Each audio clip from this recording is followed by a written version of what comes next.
The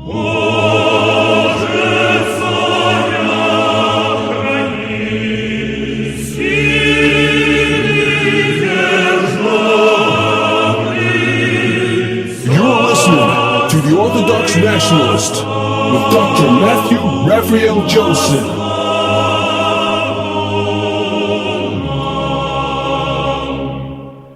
Hello everybody, welcome to another edition of The Orthodox Nationalist.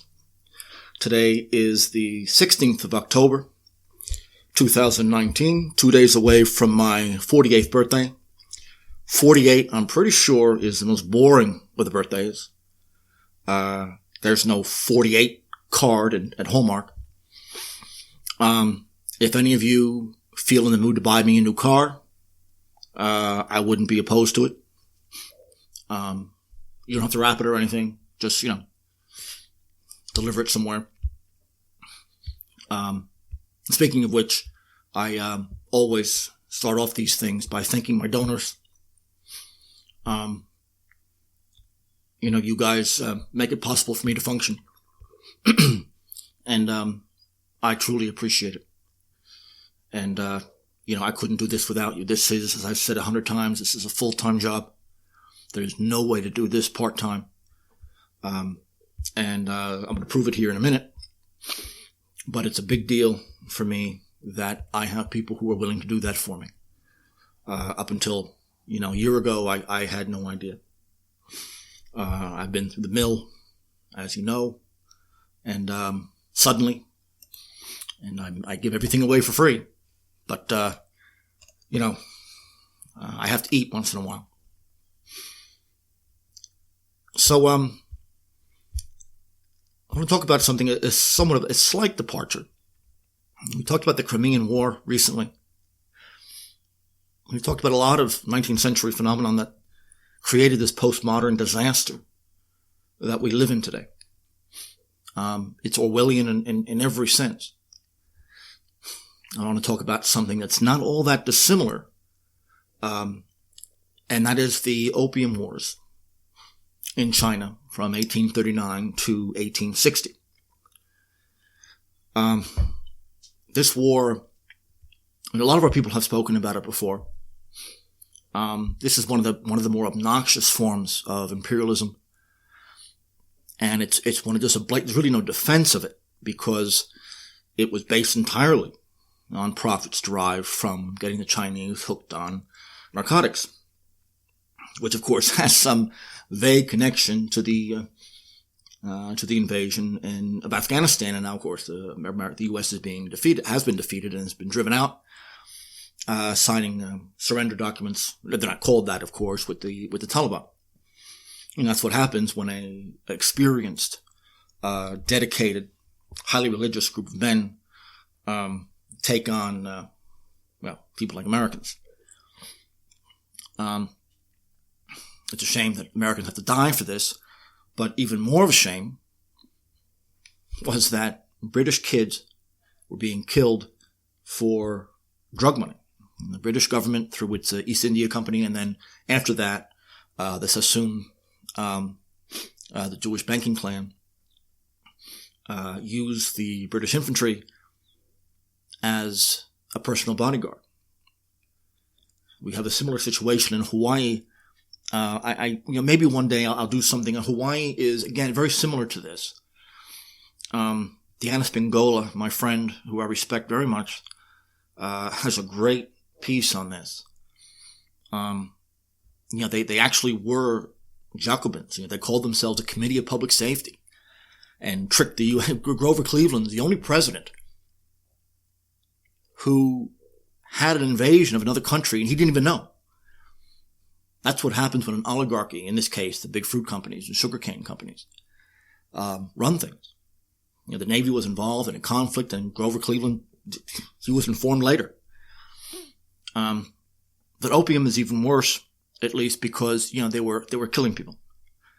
And you'll see both the so-called war on drugs, which of course, it can't be called a war. The only thing they did was increase prison terms for people. Otherwise, it has no relationship to a war. In a war, enemy soldiers don't get lawyers. They get killed. Every police department in every major city in America knows where every crack den is, knows who all the dealers are. They can be rounded up in about 3 hours. But the situation was identical in the middle of the 19th century as it is now, as far as the importance of drug money to the economy. And wherever there's this massive income, the regime is going to want a piece of it. Now, there were 2 Opium Wars, 2 separate conflicts, one more obnoxious than the next. It changed the world because it knocked China out of contention as a hegemon. China was the world's largest economy at the time. Or at least up until, the beginning of the 19th century. Now, the only way that you do have people actually defending the Opium War today, but the way that they do it is pretend it's not about opium. They'll say that, well, the issue was free trade, and to kill, thousands of people to make sure that free trade is enforced. Free trade enforced doesn't make any sense, but that's okay. That's really what this was about. Opium, it was unfortunate that was the cause, but that's not really the fundamental, the final cause. So the conclusion of these were, unfortunately, the Qing Dynasty in China was humiliated and defeated. It was a dynasty that was militaristic, that based its legitimacy, among other things, on its military prowess. And when it was so badly beaten, very quickly, even though they outnumbered, the British 10-1 in most cases, it had very little legitimacy. And of course, Sun Yat-sen and the revolution occurred just a generation later. China was Asia's dominant power by far up until this period. In terms of GNP, they were the largest economy in the world. Now, the foundation here, the reason I'm doing this, not only because this is a harbinger of what the 20th century is going to be, but there is this really, libertarians, conservatives, I was a kind of a paleo-conservative years ago, and in college, never after that, in college I bought into the myth that the free market is just this kind of natural state of human beings, that it was a development from the decay of feudal relations, and it's far freer than other forms of previous forms of economy. In fact, even synonymous with freedom itself, as you'll see here. But it's strange that the capitalist economy, the free market, whether it be domestic or international, is always imposed by force. There has never been a moment, not a split second, in economic history where the state has not been essentially involved in building this so-called free economy. The common claim that libertarians and conservatives will make is that the state is just a parasite. It takes from productive labor without being productive itself. But the fact of the matter is that the global trade regime, domestically and internationally, was the creation of the state with a handful of oligarchic families that benefit from it. So around the time of the American Revolution, the British East India Company began making huge amounts of money pushing narcotics, that is to say opium, grown in India, onto the gigantic Chinese market. Opium was illegal in both China and Britain. So the big banking families, the Sassoons in particular, were drug pushers. It was illegal in Britain. They forced it on China. So they knew it was a bad thing. They knew it was killing people.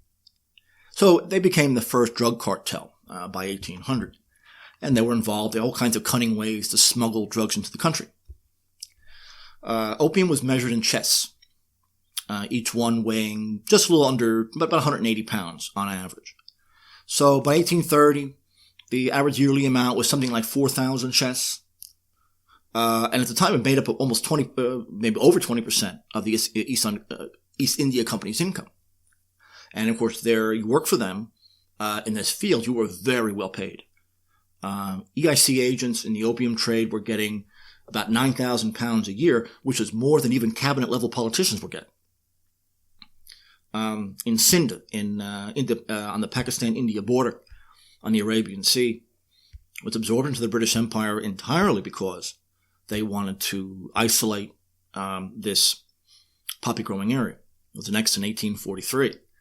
And then to dominate this area, to make sure nothing was to happen, they took advantage of the Hindu-Muslim split there. And that made sure that their rule was absolute. And they poured cash into the irrigation systems and everything else. It was a Garden of Eden for drug addicts. But to use the rivalry, and it's not an accident that this is the place they chose, because they were able to use one group against another to make sure that they were absolutely, that their rule was, they could simply divide their opposition with no problem. So it became the mainstay of the elite economy in India and even major British companies.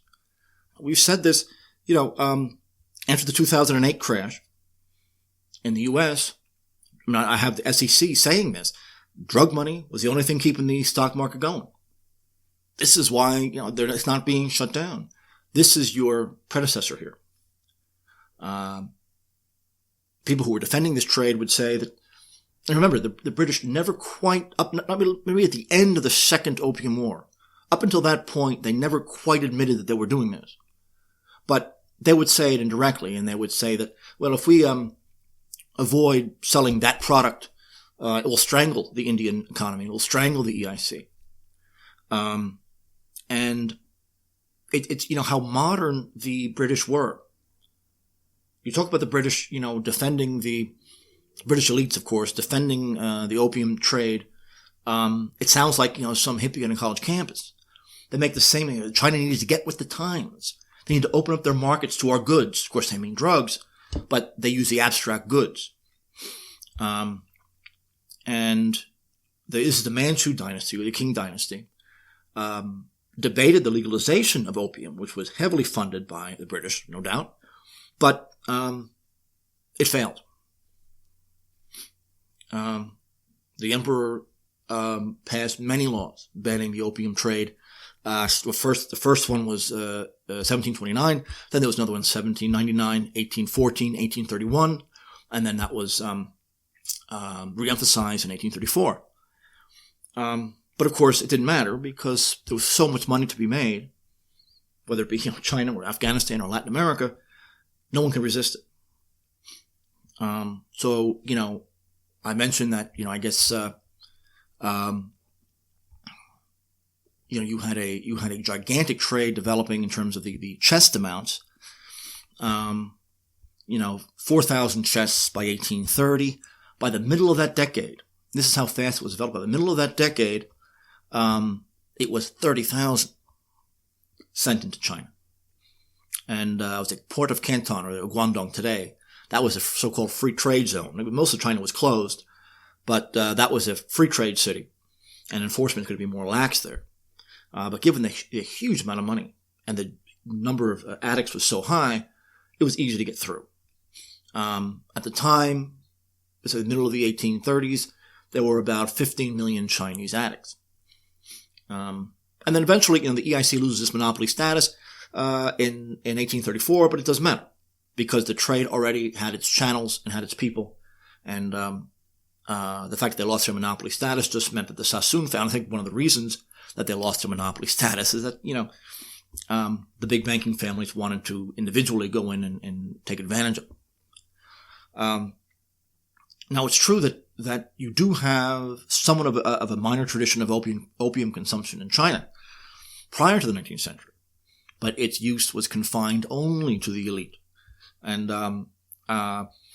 it was only, and then you had a few, maybe the middle classes trying to emulate their betters, but this was never it was never really a problem. It was an elite pastime, and they could afford to do it only with the East India Company monopoly. Do you have and remember what they were doing? They weren't selling it; they were advertising it. They were saying that this cures various diseases.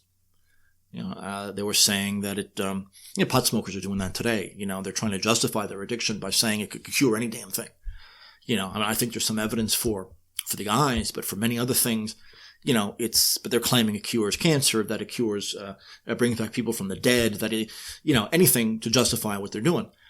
And I'd rather someone smoke grass than drink, especially what alcohol does to people. But I'd rather do neither. Although, increasingly intoxicants seem to be more and more required living in the society. Now, of course, the separate question is why there were between 15 and 20 million addicts in China, but that's not for this discussion. I really don't know. But China declared a war on drugs. Again, you had a lot of rich Chinese merchants that were involved in this trade. Of course, they needed to have people on the ground. They couldn't just dump it. They needed Chinese people to push it through. But the emperor, being essentially a military clan, had more power than they did. That was the only reason that he was able to say, no, we're not going to do it. And he sent a man in, legendary today, of course, because of what he did. Lin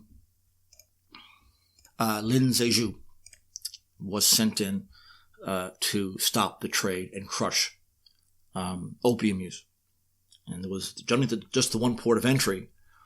And this began in so their drug war starts in 1834, and they did very, very well. Because they actually wanted to destroy it. It really cut in deeply into the company's profits, and it sent London into a panic. Lin was a totally incorruptible and tough guy. This is why he was assigned to this, because knowing how much money these guys were making selling drugs, you couldn't have a guy that was willing to take bribes. So many of these officials did.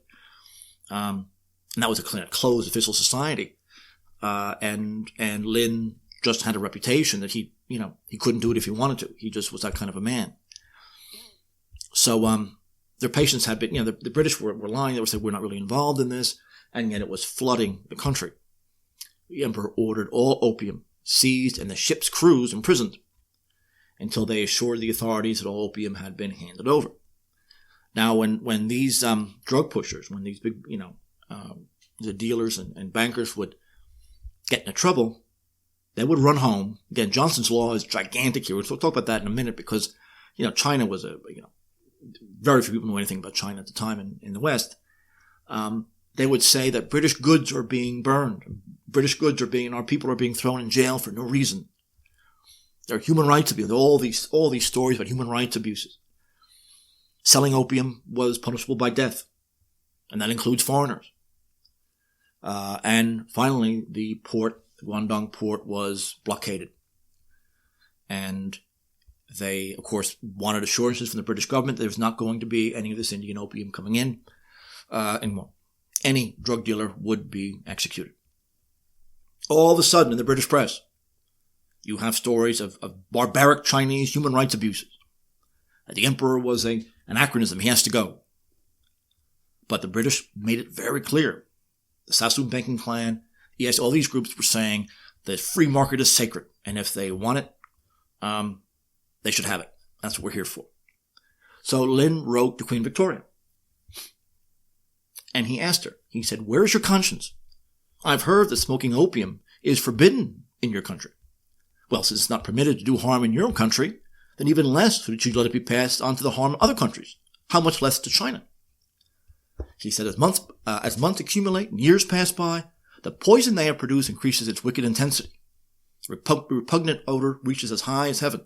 Furious with your aim, the gods moaning in pain hereby that you destroy and plow under all these opium plants and grow food instead, while issuing an order to punish severely anyone who dares to plant opium poppies again. A murderer of one person is subject to the death sentence. Just imagine how many people opium has killed. This is the rationale behind the new law, which says that any foreigner who brings opium to China will be sentenced to death by hanging or beheading. Our purpose is to eliminate this poison once and for all, for the benefit of all mankind. Now, Lin wrote this letter. He wrote more than one. None of them ever reached the Queen. First of all, they claimed that back in 1839, he wrote a letter to Queen Victoria. And they said, well, he's a barbarian. No matter how cultured, Chinese are a high IQ. They're an elite people. No question about it. They're civilization creators, but they were barbarians as far as the bankers were concerned. And he had no right to address the Queen directly. That was the first excuse. But then also, Henry John Palmerston, who's a central figure here, who head of the Foreign Office and eventually Prime Minister, and really was, dominant in foreign policy from roughly 1830, 1851. And when he received another letter from Lynn, he refused to pass it on. It was seen by nobody. Now, eventually, the London Times did print it as kind of an appeal to the British people, but by then it was too late. And foreign merchants, it's the very same thing. They say, well, it's their free choice if they want to buy. It's not our problem. Say the stupid argument, about, like pornography. Well, if you don't like it, don't watch it. Can you imagine being so stupid as making an argument like that and thinking that, you said something intelligent? But it comes down to the fact that once money is being made, fortunes are being made, the human psyche, fallen though it is, will come up with any ridiculous syllogism to soothe their conscience. Because the people of China were willing to receive it. It's okay, so the EIC wrote. And even, the EIC, right in Parliament itself, argued that because it's legal, because the British government accepts it, it must be good. They made that claim over and over and over again. It's eagerly sought by the Chinese people. They love it. And the merchants are of the highest caliber. These are wealthy men, elites, pillars of our society. Therefore, how bad could it be? Now, there were those who rejected it. There were people who couldn't. William Gladstone was the leader of the opposition in this respect. And,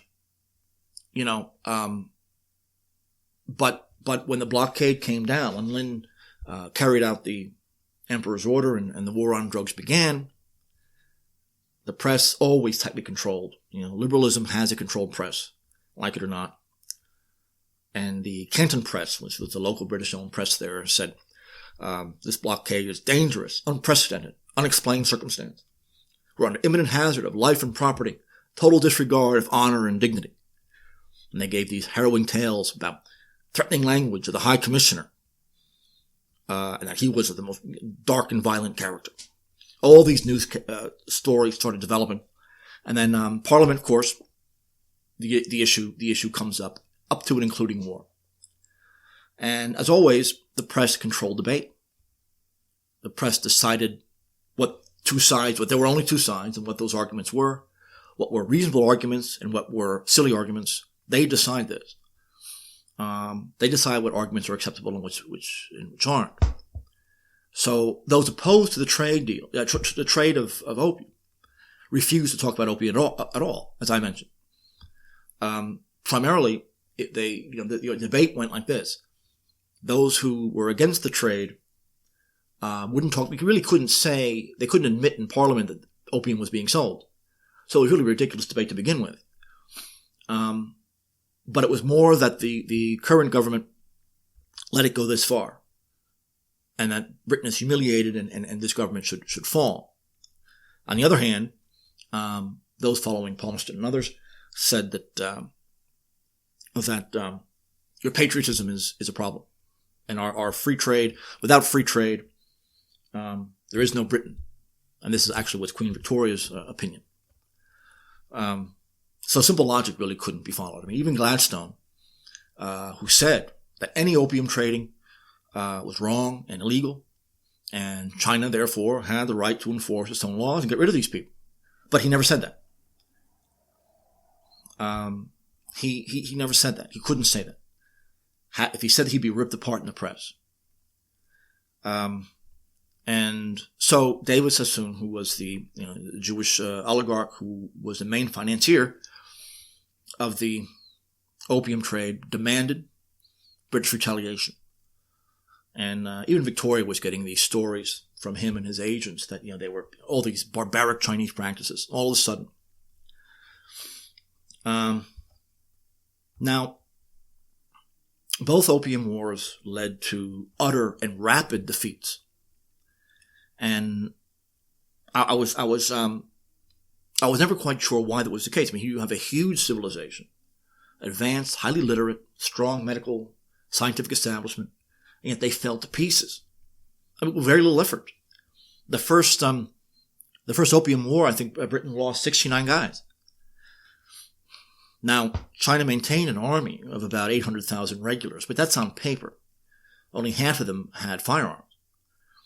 You see, an imperial empire, an empire like Britain, their militaries are nothing but combat experience. That's all they do.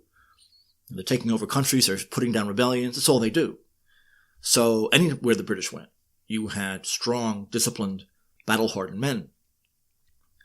The Chinese, the army was pretty much used for local police duties. As it turns out, the emperor could mobilize barely 100,000. And because they were coming from all over China, and the muster was both ethnic and territorial, it took a long time. Not to mention the fact that everyone was addicted to opium, so, it takes far longer than it normally would. And yet the British, 5,000 Royal Army and 7,000 Royal Marines, highly experienced, very mobile, fast-moving, and they were able to mop the floor.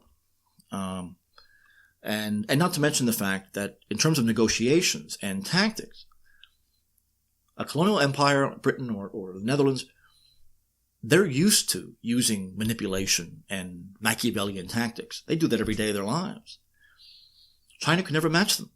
They weren't an imperialist power.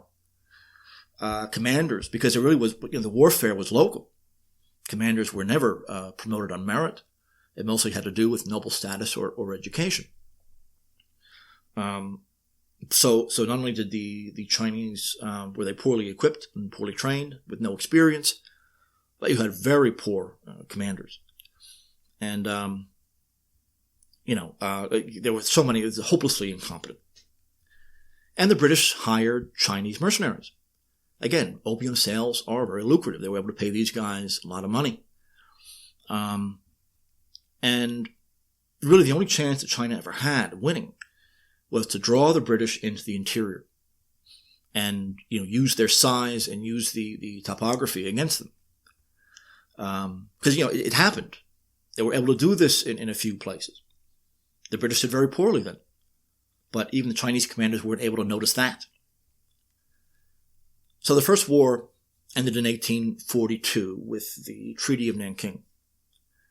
And really the only purpose of the treaty was to permit and justify pumping the entire country full of drugs.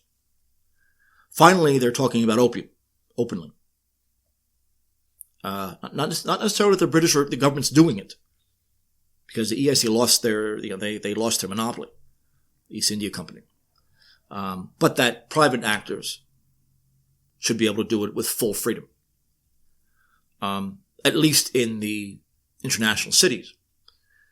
They were to be compensated for any opiums that was destroyed by the Chinese government. And they asked for £2 million. And they asked for the takeover of several offshore islands, including Hong Kong. All told, the Chinese had to pay the banking families £22 million for the cost of the war. Which sounds familiar, because, a generation later, 2 generations later, you have World War I and Versailles. They demanded $6 million up front, and then installments thereafter. So London gets Hong Kong, and then 5 cities, rather than 1, 5 cities were now treaty ports. Ningpo, Fuzhou, Amoy, Shanghai, and these now were free trade zones. So, again, remember, when I say Britain, I'm not referring to the British. It's a figure of speech. I'm really referring to the oligarchy in general, the East India Company up to a certain point, and the banking families more specifically.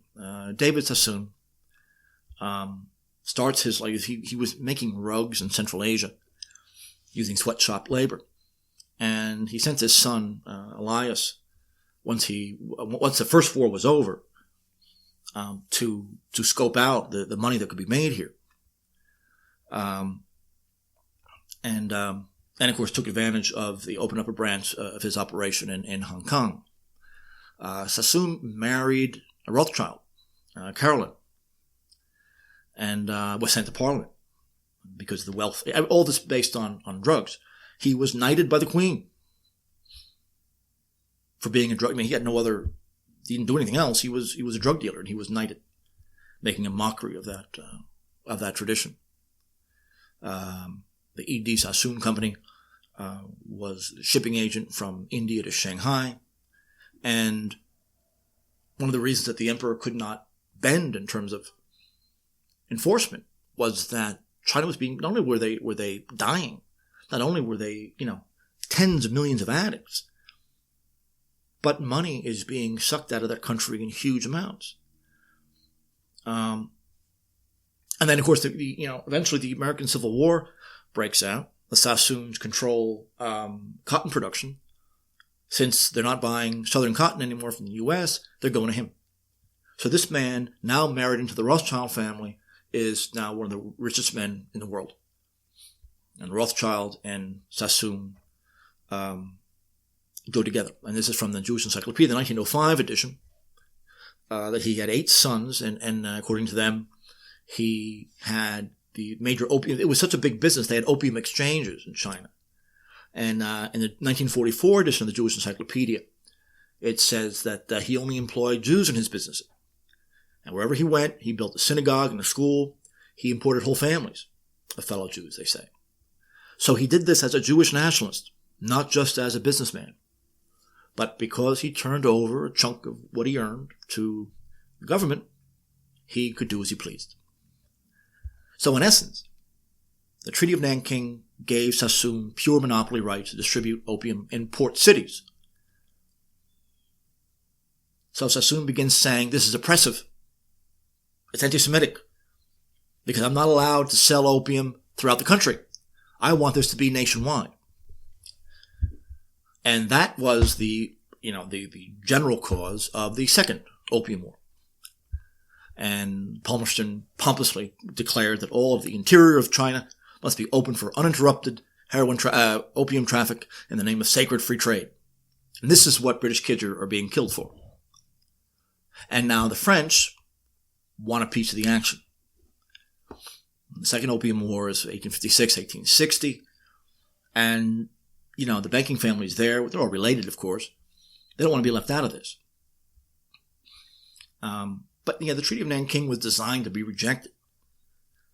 And the British also said the treaty is meaningless because we can change it whenever we want. So they had this new set of demands, the British did, knowing that the Manchus can't resist them. National opium trade, exempting foreign import from all internal duties. And importantly, permission for the British ambassador to reside in Peking, which implies equality, which was a humiliating aspect of this. And they used this humiliation quite a bit.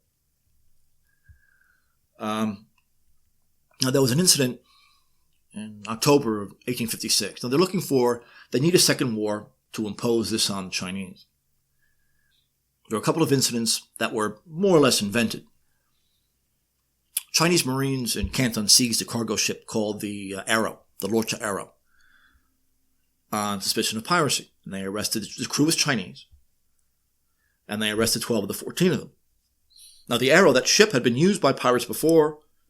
It was captured and then resold. And as it turns out, those who they arrested were former pirates. So they had very good reason, and they had some evidence. This is what it was. Now, the way that they did it is that even Chinese ships were flying the British flag and were registered as British property because the treaty permitted total free trade in anything. But their registration had just lapsed just a few days earlier.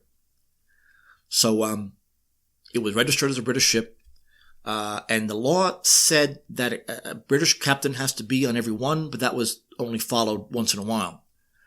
Thomas Kennedy was an Irishman who claimed to be aboard a nearby vessel, said he saw the Chinese Marines pulling down the British flag. He probably didn't see that. And then the press began inventing from there. Oh, he was beaten up.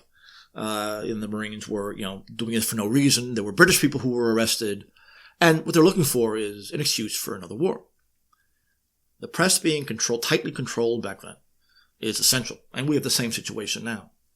Liberalism requires a centralized and tightly controlled press because liberalism is the political expression of oligarchy. And so the British press is goading the population into supporting war.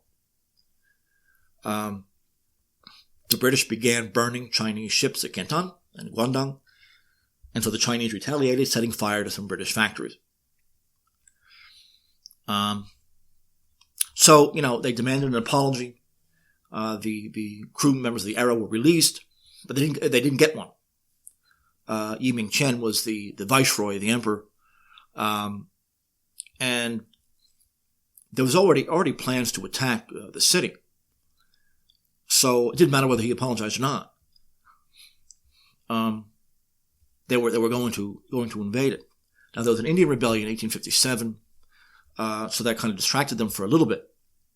But the attack began in 1856.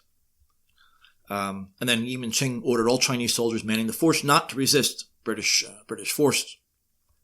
And after taking the fort in the area, the British army attacked Guangzhou directly. But it became an electoral issue.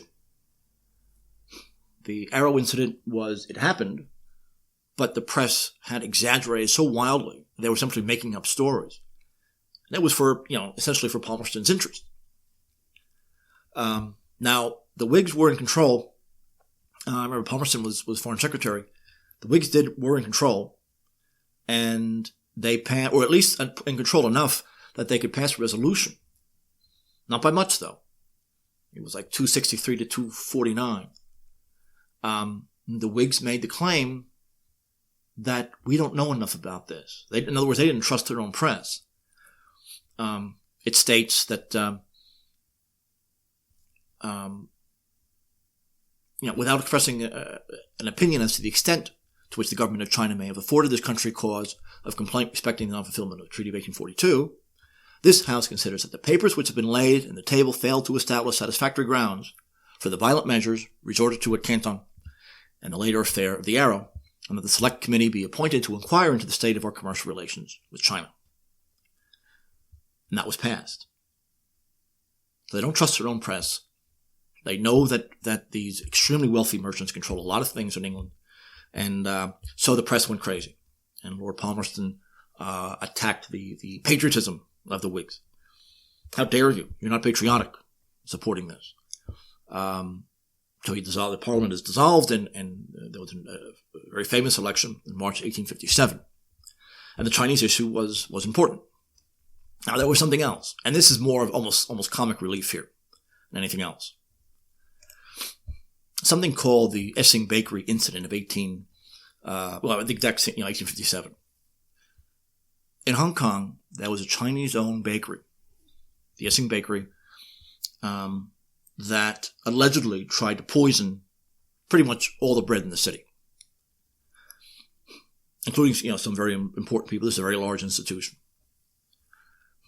That they laced their bread with arsenic as a terrorist incident to drive the British out of Hong Kong. Well, they did a very bad job of it because they put too much in. If you put too much arsenic in something, you throw it up because your body can't handle it. And it doesn't do anything. You make it sick for a while, but that's it. It was a non-lethal dose in that sense. Now, the owner, allegedly, was Chiang Ah-lum. Not a Chinese name. He was acquitted by a jury, by the way. And the prosecutor, though, made it clear that he should hang anyway, just for the sake of satisfying British pride. This is a false flag. Now, there was arsenic somewhere, but it was a way to ensure Palmerston's dominance and to make sure that the next war was going to happen. The huge amounts that were put in this, they were done deliberately. It was overdoses so that they wouldn't kill anybody. They wanted a terror incident. They wanted people sick, but no real casualties. Now, the Qing state couldn't have been involved, given what had happened. And there was a mass, we'll get to the Taiping Rebellion in a minute. They were in no position for war. There was no way they could have been involved in this. The name Qing Alum, first of all, is in Chinese. And the Church of England actually noted that bakers often added potassium alum, or just alum, as a whitener. So it was a play on words. Qing Alum, spelled CHEONGAH-LUM. There is no such name in Chinese. It didn't matter, though, because this is what the London Morning Post said about the so-called poisoning. It's an act of hideous villainy, an unparalleled treachery of these monsters of China, defeated by its very excess of iniquity. Perpetrators are noxious animals, wild beasts in human shape, without one single redeeming value, demons in human shape. This is the rhetoric in a major newspaper. Here there were 10 defendants here. Here are some of their names. We have Qing Alum, Qing Achu, Qing Ahip, Qing Achok, Lumasao, Tamalin, Fong Angi. These are ridiculous names. None of them are Chinese. They're invented plays on words and goofy, and even the Globe, which is another newspaper at the time, published a fabricated letter by this Qing Alum saying that he had agreed to poison on the order of the Viceroy, Yi Mingchen. But the press sat on, the guy was acquitted, but they sat on that news until the election occurred. So by the time the news of his acquittal was published on the 11th of April, the election had already happened. And Palmerston not only was victorious, but he had a big majority. This is how, so you have, two false flags. You have the era, which was, largely an invention. And then you have this bakery poisoning. Wild beasts in human shape with all these made up names. Talk about Johnson's Law. No one could even look at these names without laughing. But public ignorance was so great, it didn't matter. They were foreign, they kind of sort of sounded Chinese, so I guess it must be true. But there was something else going on. Something else that I've been fascinated by for a long time. Something called the Taiping Rebellion. It's the single most bloody civil war in world history. And is tightly connected with the Second Opium War, and the reason why the French were involved in it. Hong Zhuquan was born in 1840, claimed to be the brother of Jesus. He was a smart kid who failed his state examinations to work for the government 4 times. He had a nervous breakdown. And having lost his mind, he came under the control of a Baptist preacher in China, Issachar Jacques Roberts, and then before him, Edwin Stevens. And in his delusion, he created a cult called the Taiping Heavenly Kingdom that had the destruction of the state, as well as opium use, by the way, as its primary goal. The Manchu Dynasty were demons in human form.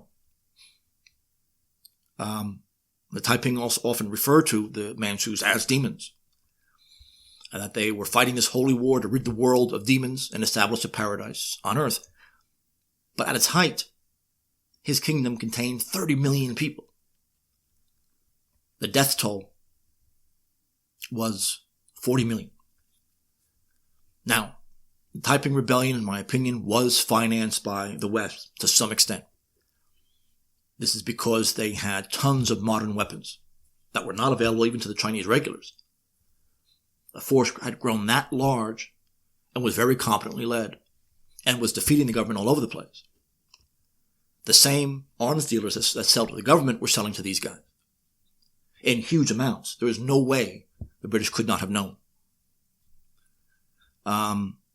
Rifles and gunpowder were smuggled in, and they on the customs form it said it's snuff and umbrellas. And they were getting better equipment than the Chinese army was getting. In 1850, the rebellion begins in Guangxi. And in January of 1851, Han Zhiquan declares himself Heavenly King of the new dynasty, the Heavenly Kingdom of Great Peace. And of course, Jesus' brother. The rebel army, about 10,000, defeated a Qing force. And a guy named Feng Yuxian was their chief general. And the more he defeated the government in open combat, these huge armies, the more people were flocking to him. Not to mention the fact that in some of the rural areas, you had bandit gangs, I'm convinced, supported by the British, with weapons and everything else that were joining him. And his army grew to massive numbers. His army very quickly reached the 500,000 mark. And again, it suggests Western assistance. So 1853, the Taiping forces captured Nanking, making it their capital. And what they did is start a massive slaughter of the Manchus that were living there, which is a lot of people. They began slaughtering them, and they said, we're going to slaughter the entire Manchu population because they are demons in human form. Of course, this is a Qing dynasty also at war with Great Britain. And the soldiers under him were instructed to slaughter all Manchus. So when Nanking was occupied, this is an actual rape of Nanking, Taiping movement burning and hacked about 40,000 Manchus to death in the city. They first killed the men, and then they forced Manchu women outside of the city and burnt them to death. And of course, the terrified Manchu King state responded in kind. The Heavenly Kingdom, as he called it, controlled all of southern China. And he controlled the Yangtze River Valley, which meant that he was able to grow all the food. He was self-sufficient. He got everything he needed. It was a communist movement. He was abolishing all classes. Of course, because he failed his examinations, he remade the examinations, but using the Bible in quotes rather than Confucius, because the Bible, it was a loose translation. It was mixed with all kinds of superstition and all kinds of folk religion, some Buddhism. It was all mixed together in his mind. Private property was abolished. All land was owned by the state, which meant it was owned by him. And the sexes were declared equal. With all these groups, the millennial groups in Northern Europe, Reformation, Fifth Monarchy, and all this stuff, they all said that. It was really weird that sexes are equal, which meant that marriage was abolished, which meant that the wealthy could have all the women they wanted. And so suddenly, but this is reported in the Western presses or in the Western history books as gender equality. And it got so bad that they had to separate the sexes anyway. And they had separate army units for women. So they banned gambling, tobacco, alcohol, polygamy, slavery, prostitution. And of course, the worst sin of all was opium. Now, the reason I mention this, massive rebellion. The French get involved and created the Second Opium War because a French Catholic priest, Auguste Chapdelaine, was executed. And this was the proximate cause of the French declaring war on the Qing state. Now, he was accused and convicted of preaching Catholicism in the interior of the country, which according to the treaty was illegal. He was in rebel territory, and many of his converts were already marked as traitors. So when he was executed, that was the French excuse to join the British. And of course, the real reason was to move in on some of these profits.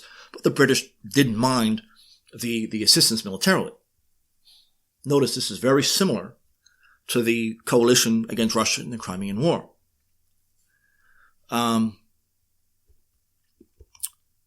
So, needless to say, Chinese forces were defeated with ease. The imperial government of China had no real regular navy. And this is where, this is why they were slaughtered. And there were a number of treaties that were forced on the Chinese, always being changed, always being essentially it says, now we can sell opium throughout the entire country. We're allowed to go on the Yangtze River. And of course, you have to pay an indemnity of 4 million taels of silver to Britain and 2 million to France. As always, they demand the cost of the war be paid. This is a government, by the way, dealing with the Taiping Rebellion, which slaughtered 40 million people at a minimum. There was only one real battle. One of the Taku fortresses in June of 1859. The British Marines were stuck in mud. They misread the tides, and because they were stuck, the Chinese batteries killed a few hundred of them. And Palmerston lost his mind. He said, "We will teach such a lesson to these perfidious hordes that the name of Europe will hereafter be a passport of fear." And he ordered, when Beijing actually fell, they ordered the city to be ransacked. And this becomes and I want to mention this here, becomes the thesis of a great book. Mainstream press. It's Eric Ringmar. It's 2013, Liberal Barbarism, the European Destruction of the Palace of the Emperor of China. Why? Why did he mention this? Why is this liberal barbarism? He argues this is a landmark event in the creation of globalism. The point was to deliberately destroy. I mean, they were burning ancient scrolls. This is, and they didn't do it just in Peking. They did it everywhere.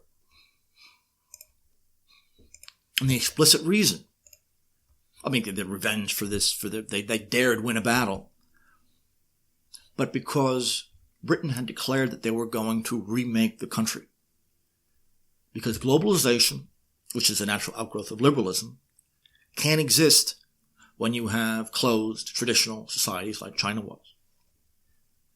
This is why in every city they occupied, they destroyed absolutely precious ancient artifacts going back millennia.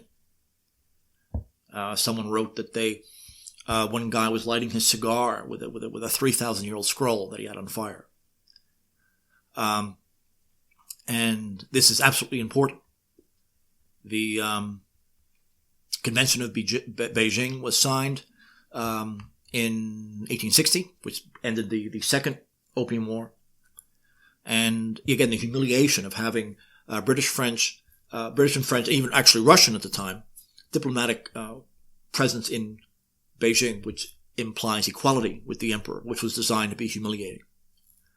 And freedom of religion established in China, so that the Protestants could again have them more closely connected to Britain, just like they're doing in Russia now. Protestant fundamentalism, is an American Zionist front, at least as far as foreign affairs is concerned. And then one of the articles of the treaty is that British ships were now allowed to carry indentured Chinese to the Americas. The indemnity to Britain and France was now increased to 8 million taels of silver apiece. And of course, the legalization of the opium trade with no exceptions nationwide. So on the new peace treaty here, and of course this was changed. 1864, there was another one. Now 20 million pounds as China sinks into addiction.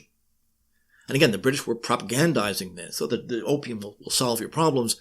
It will cure your diseases. You talked about the amount that they were importing. 1880, 20 years afterwards, the Sassoon family was importing 60,000 chests of opium, and within a few years, 105,000. As if the Sassoon family wasn't wealthy enough. And the Sassoons also control the licensing of opium dens in every British-occupied area. And by the way, only Jews were permitted to staff these companies, as the Jewish Encyclopedia itself says. And with all this, opium could not be imported into Britain. Now, the reason I talk about all of this and why it's absolutely so significant. And I believe in Eric Ringmar's analysis. And the reason I'm doing it now is that this is a seminal event in the development of globalist ideology. China was China was then kind of what Russia is now to the West. This huge nut that they're trying to crack. Globalization can't occur if this massive market is closed off and run on traditional lines. It has to be destroyed. This is part of what opium was. It wasn't just making money. It became a weapon. That's why they became absolutely obsessed with it. They would lie. They'd pretend it wasn't opium. They would talk about British goods in the abstract, whatever it is. The point is that this was a weapon to destroy the will to resist. The command of the looting of cities is extremely significant. And it was done, this is what liberal imperialists do to non-liberal societies. Every town that they took, if there was a point, anything, and what they were targeting, they saw the same thing in Iraq in the 90s. And it became this Dionysian frenzy. Hezwu, on September 16th, Allied forces broke into a large pawn shop, and it had gold and silver and fur coats and stuff. And it was looted, until nothing left. Soldiers got drunk on samshu, one of the local drinks. These soldiers began dressing in women's clothing. They began killing domestic animals for no reason. They began breaking their legs and just so they couldn't eat, they couldn't get to their food, they'd watch them die. Why? This was just ludicrous. Alcohol can't explain that. This was direct cruelty for no obvious reason. It was a Dionysian frenzy. Men, women, pigs, dogs, cats, anything. And this was state policy, not to dress in women's clothes, but this Dionysian idea of breaking down the traditional Confucian society of China. Now, the fact that the Taiping movement had 30 million members suggests that the country was ripe for Christian conversion. Now, because of the Taiping movement, I shouldn't say now, but for decades afterwards, Christ was a word of fear because everyone associated it with this lunatic claiming to be Christ's brother. And the fact that 40 million, so you have a Qing dynasty that was struggling to begin with economically. It's been humiliated in 2 wars. What little navy it had destroyed, its infantry destroyed, with tens of millions of addicts, with a government that could dictate terms to it, an enemy not just pushing or selling opium, but pushing opium and justifying it.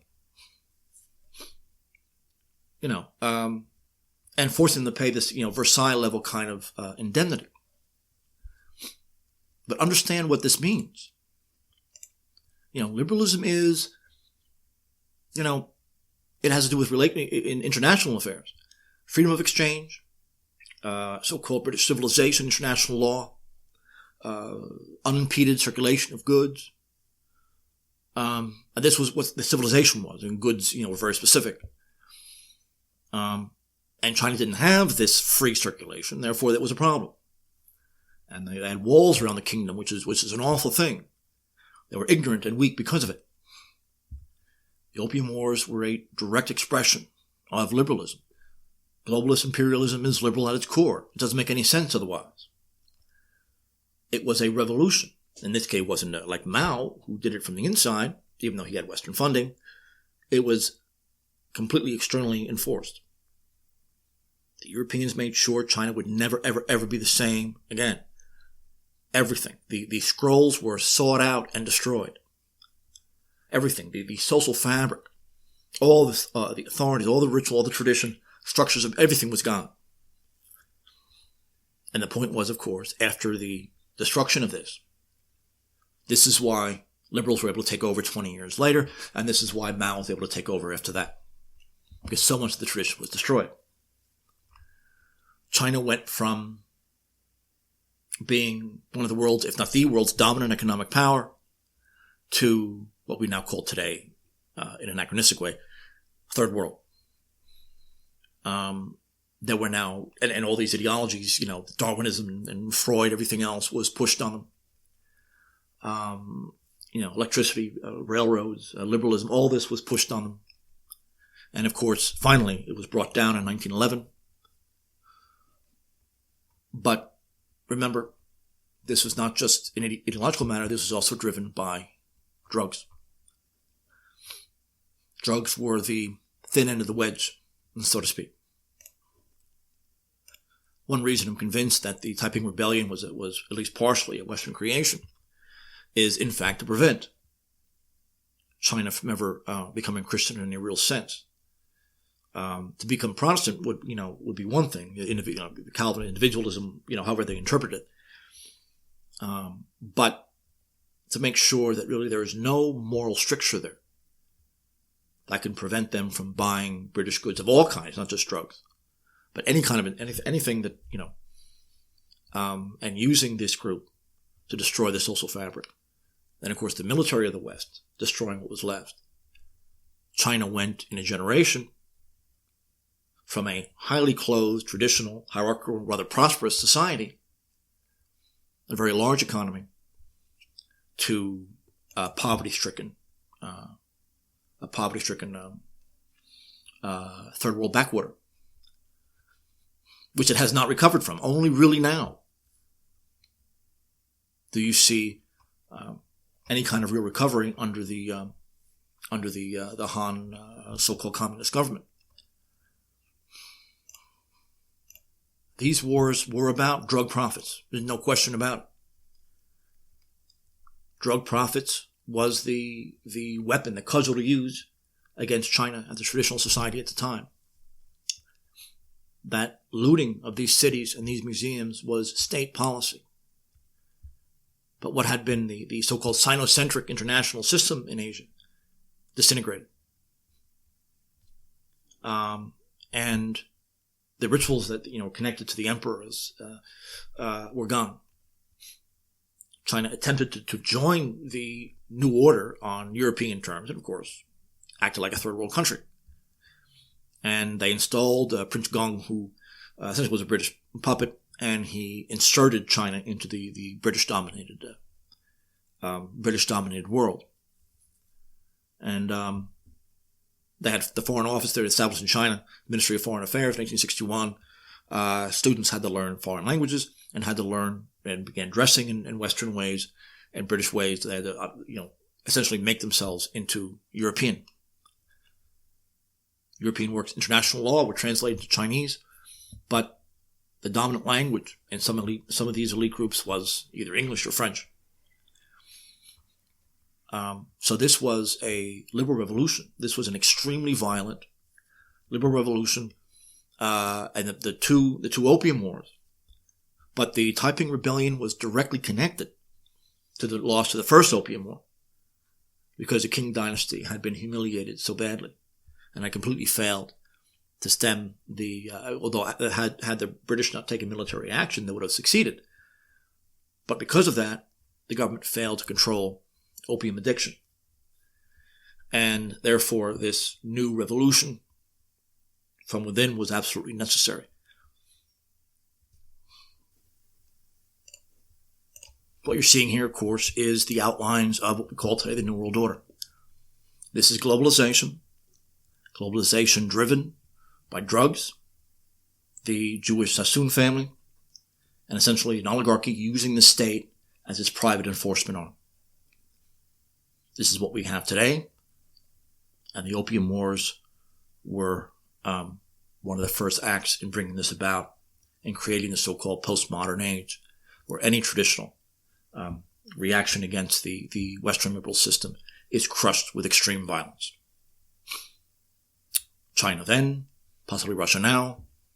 Either way, we have a very interesting future. Thank you everyone for listening. I'll talk to you next time. Bye-bye.